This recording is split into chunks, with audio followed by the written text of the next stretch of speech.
Napoleon Solo comes from, well, his father was an Irish janitor in America, and he went over to the UK and sort of snuck his way into European high society and sort of fell in love with it and lived in that world for a while.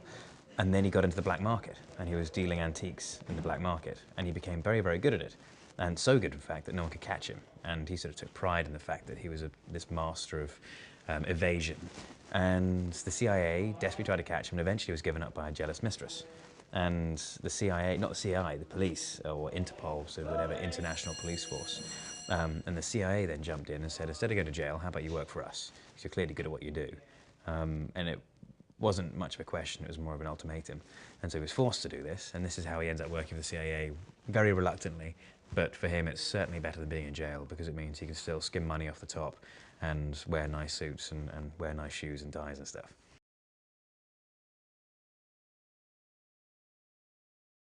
Introduction to Napoleon in this movie is him crossing the wall in Berlin.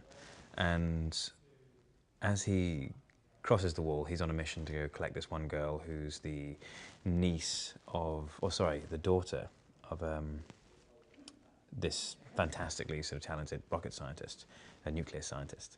And in this mission to retrieve her, he is intercepted by Ilya. And Ilya is the Russian spy. He's working for the KGB. And he is quite happy to kill me, but he wants to keep Gabby alive. And that's our first initial meeting, which is followed shortly by us being introduced by our separate bosses. And he proceeds to kick the living daylights out of me.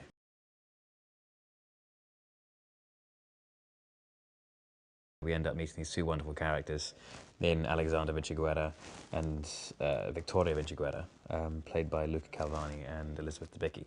And they do a wonderful job in playing these characters. They're just so wonderfully smug with themselves and happy about the way they're going about stuff, and this sort of sense, this aura of invulnerability about them, and yet so obviously and wonderfully flawed at the same time to the outside viewer.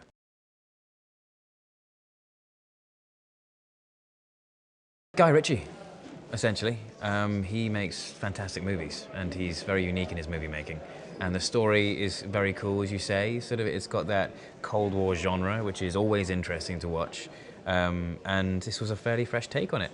And it was one of those things where you think, okay, cool, yeah, this is something I could do as it stands, let alone with such an incredible director attached. And it's a Guy Ritchie movie. What other reason do you need?